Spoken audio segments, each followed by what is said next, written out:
प्रदेश में इस वक्त चर्चा का एक ऐसा मामला सामने आया है जिसके बाद डीएसपी कल्पना और दीपक टंडन के रिश्तों के लेकर के इस वक्त प्रदेश में चर्चा का विषय है। हालांकि क्या है पूरा मामला, किस तरह कल्पना डीएसपी कल्पना से इनकी दोस्ती हुई और किस तरह से ये विवाद हुआ, इस पूरे को हम जो है परत दर परत समझेंगे खुद दीपक टंडन थे। कि क्या मामला है, पहले तो आप कल्पना डीएसपी कल्पना से आपकी मुलाकात कहाँ हुई और किस तरह से ये सारी चीज़ें परवान चढ़ी? देखिए, मेरा मुलाकात ना होटल वेलकम सी में हुआ था। उन्होंने यहाँ आए थे, उनके साथ एक बैचमेट भी था साथ में। तो उपेंद्र मिश्रा करके कोई सब इंस्पेक्टर थे, उनके थ्रू मतलब होटल में परिचय कराया गया। होटल में बहुत सारे आईएएस आईपीएस लोग और राज्य प्रशासनिक के अधिकारी बहुत आते जाते हैं, यहाँ पर उठना बैठना है। तो मेरे को भी लगा चलो परिचय हो जाए कह के, तो नंबर दोनों का हम दोनों के बीच में आदान प्रदान हुआ। नंबर आदान प्रदान के बाद 2 दिन बाद उनका मैसेज आया, आप हैं क्या फ्री? मतलब आइए, वेलकम मैम, ऐसे करके उनको रिस्पेक्ट देते गया। तो 2 4 6 महीना तक का ये सिलसिला आना जाना, चाय वाय, कोल्ड ड्रिंक वोल्ड ड्रिंक, ये सब चला है हम लोग के बीच में। अच्छा, कितने सालों तक ये जो है दोस्ती फिर प्यार में तब्दील हुआ, कितने सालों तक ये रिलेशन चला और कैसे विवाद की स्थिति पर आया?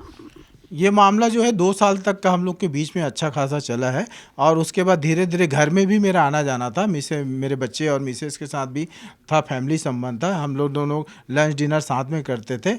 और उसके बाद धीरे धीरे इतने नज़दीक और क्लोज हो गए कि कुछ फ्यूचर प्लानिंग करना चालू कर दिए।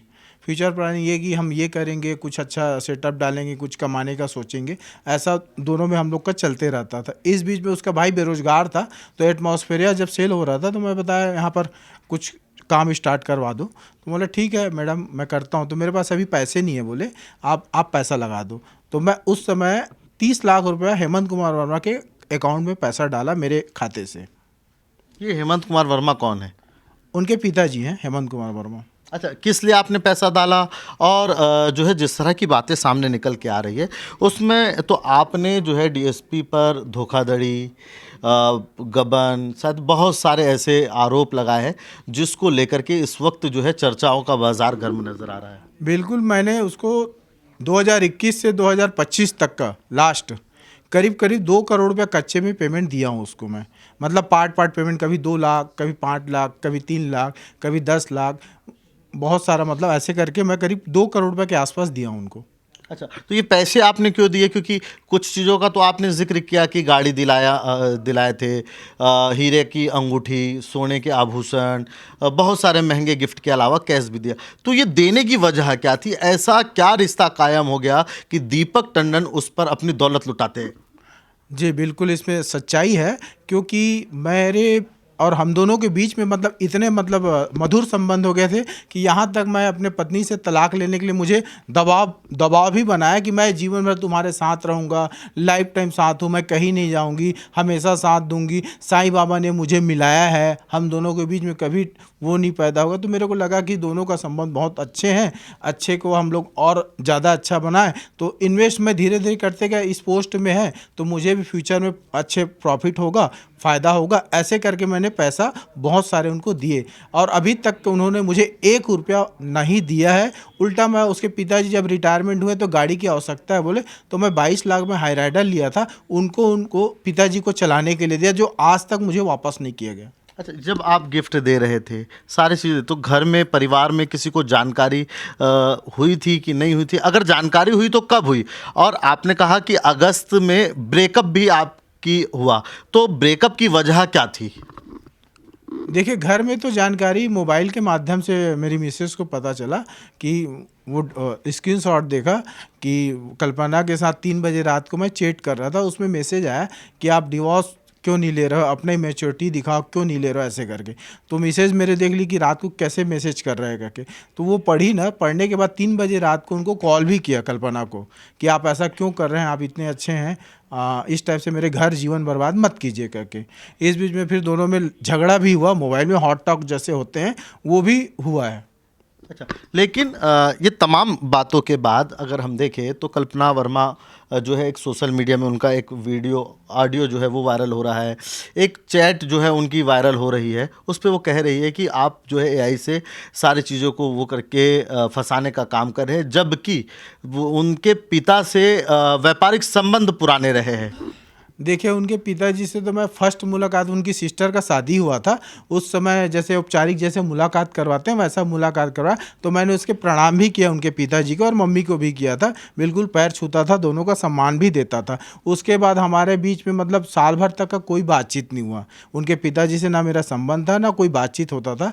उसके बाद जब एटमॉस्फेरा को जब अपन सेल करे तब मेट मुलाकात हुआ, फिर थोड़ा सा आना जाना चालू हुआ, और एटमॉस्फेरा जब खरीदे तो बोले कि हम इसमें आपको प्रॉफिट भी देंगे, पर आज तक मुझे 1 रुपये का प्रॉफिट नहीं दिया गया उसमें। नहीं, कुछ 3 चेक भी उनके पिताजी के द्वारा लगाया गया, व्यावसायिक लेन देन की बात कह रहे हैं, 3 चेक लगाया गया, बाउंस हुआ, उसके बाद ये पूरा मामला जो है उजागर हुआ, और आप कहीं ना कहीं जब महुआ थाने में जब इस पूरे मामले पे एफआईआर होती है तो ये सारी चीज़ों को आप उजागर करते हैं, आखिर उजागर करने की वजह क्या थी? देखिए, कल्पना वर्मा द्वारा ना मुझे मैसेज किया गया कि आप एटमॉस्फेरा को मेरा भाई चला नहीं पा रहा है, आप वापस किसी को सेल कर दीजिए या तो खुद पैसा दे दीजिए। उन्होंने मुझे बिल्कुल व्हाट्सएप में बोला, फ़ोन भी किया कई बार, और हम दोनों के बीच में तो कई घंटों वीडियो कॉलिंग में बात भी होते रहता था। तो बोला ठीक है यार, देखता हूँ, बोला कोई सेल हो जाए तो इस बीच में बोले मेरे को पैसों की नीड है, आप कहीं से भी अरेंज करवाइए। तो बोला मेरे पास तो नहीं है। बोला हाँ, एक काम करो, बोला अगर सेल हो जाता है तो मैं पीडीसी किसी को दे देना, आप जिसको देना है। इस बीच में मैंने मेरी पत्नी का जो चेक है 42 लाख रुपए भर के उनके हाथ में, उसका भाई लेने आया घर, उनके हाथ में दिया गया। तो इस बीच में सौदा हो नहीं पाया एटमॉस्फेरिया का, तो मेरी पत्नी ने बोला कि आप चेक को वापस कर दीजिए, है ना, जब सेल नहीं हो पा रहा है तो मना कर दीजिए। तो उन्होंने साफ मना कर दिया कि चेक मेरे पास नहीं है, और उनके पिताजी का कहना ये था कि मेरे पास भी चेक नहीं है। गुमराह किया, गुमराह करने के बाद सीधा सीधा झूठ बोला गया। झूठ बोलने के बाद ये पता चला कि वो चेक 2 दिन बाद अकाउंट पे लगा के बाउंस करा दिया गया।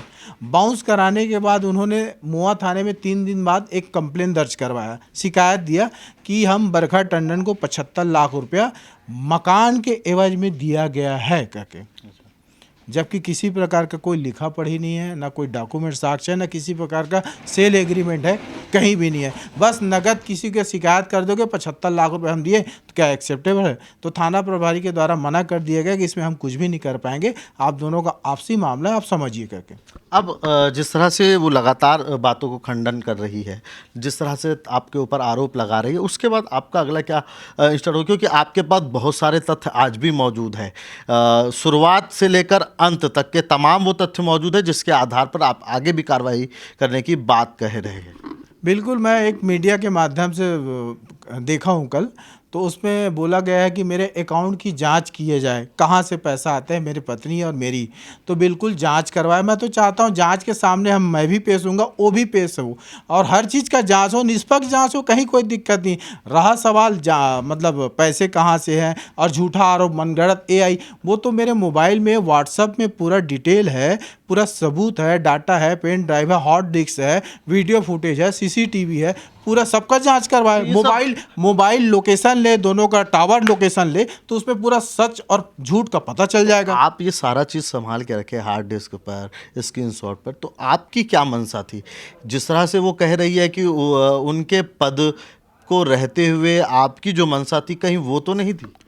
देखिए, मुझे कभी कभी शक जाता था कि मतलब ये मेरे को कभी ना कभी मतलब रिटर्न नहीं कर पाएगी पैसा, है ना। मुझे डाउट था इनके ऊपर में, और घर का मतलब सिचुएशन देखता था तो पैसे के लिए मतलब घर में, जैसे होटल में हम गए, मैंने परचेज़ कर दी तो वहाँ मैं पेड करके आता था। उस होटल में मैं कुछ अगर खा भी लिया तो मेरे को पैसा देना पड़ता था। बिल्कुल ऑनलाइन मैंने पैसा दिया है उस होटल में, मैंने ख़रीदा, मैंने सब कुछ किया। मैं आज तक उनसे एक चवन्नी नहीं लिया, ना 1 रुपया का कहीं लेन देन हुआ है उनके पिताजी से, ना कल्पना वर्मा से।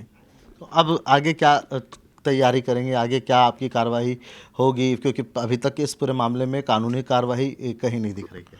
देखिए, ये लड़ाई तो बहुत लंबी है और लड़ेंगे भी, कहीं कोई दिक्कत नहीं। मैं न्याय के लिए बिल्कुल मांग करूंगा। अभी तो मेरा पहला कदम है, पहला सीढ़ी चढ़ा हूँ, अभी लंबा चलना है मुझे, एक एक करके मतलब स्टेप बाय स्टेप मैं आगे बढ़ूंगा। अभी इंतज़ार करता हूँ क्या है क्या कि मैं तो मांग करता हूँ कि उस जो आवेदन दिया है उसमें जांच करे और सत्यता को बिल्कुल खंडन करे। और बिल्कुल मैं मांग करूंगा पुलिस प्रशासन से, प्रोटेक्शन से, कि किसी भी प्रकार का मतलब मेरे पास एक और खबर आई है कि मुझे झूठे केस में फंसा के इन लोग प्लान कर रहे हैं कि कभी भी इसको जेल भेजवा दें।